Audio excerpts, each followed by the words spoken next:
So, troops, our mechanic is already ready to fix our multi-cab. Now, the mechanic Jin Claude here, shout out! Hinango Vlogs is already ready, and my father is all set. We're gonna now fix the multi-cab. Right, Dad?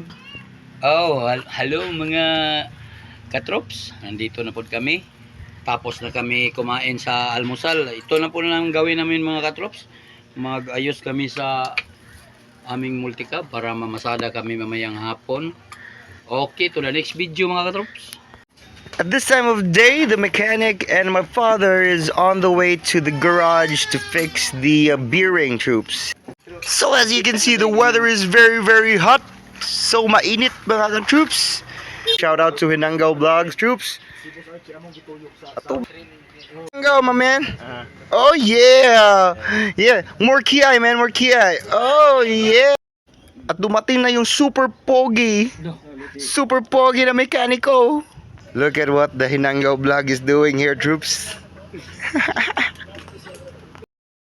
At dumating na yung multi-cab mga ka-troops. Let's go! So mga katrops, dito lang namin ipapark dito sa ilalim ng kahoy.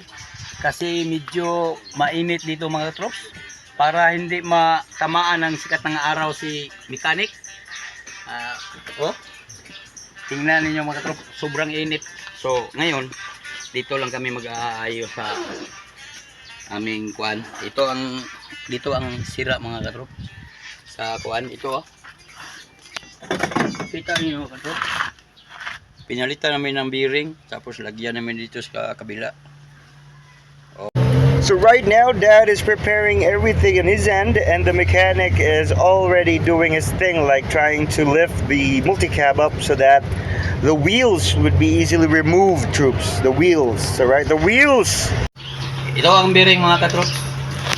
Tingnan niyo ano natin? Yan o. Sampap din.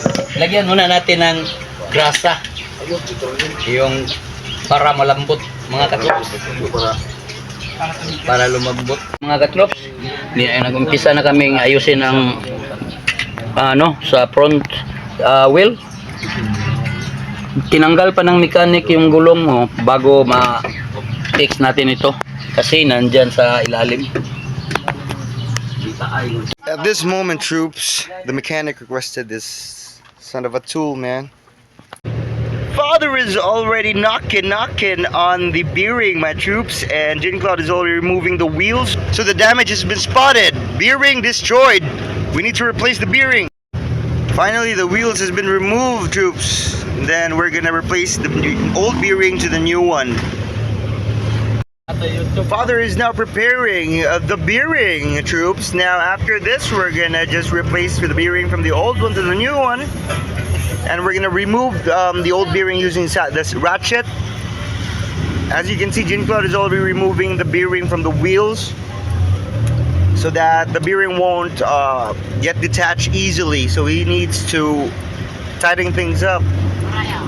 Because safety is our #1 priority. When driving cars, we need to make sure to change everything before we set, because we're not only carrying ourselves, but the passengers as well, right? So as of now, look at me and Pacto. Bite.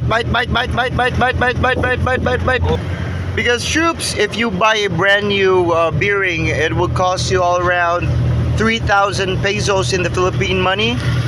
That's why we've decided to at least change it. Yeah, idok-dok na si mo kung hugot magluag. Hey. Gusto mo ba?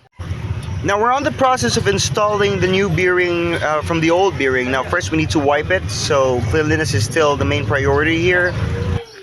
Katrops, ngayon natapos na gyud ang pagpalit ng bearing. So mga katrops, ngayon natapos na namin yung ilis sa bearing. Then ito i-fix pa sa mechanic yung yung nut. Pagkatapos ito, bumiyahe na kami, umpisa na kami.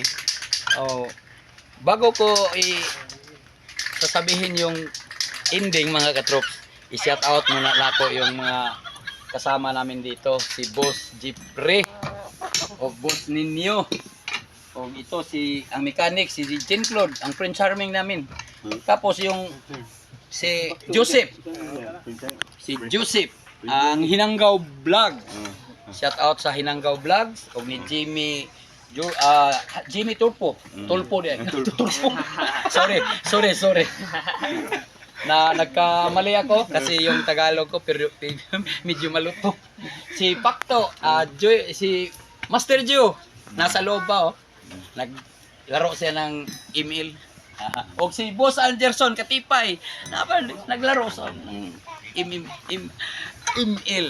So, hanggang dito lang yung video namin mga katrops. God bless us all.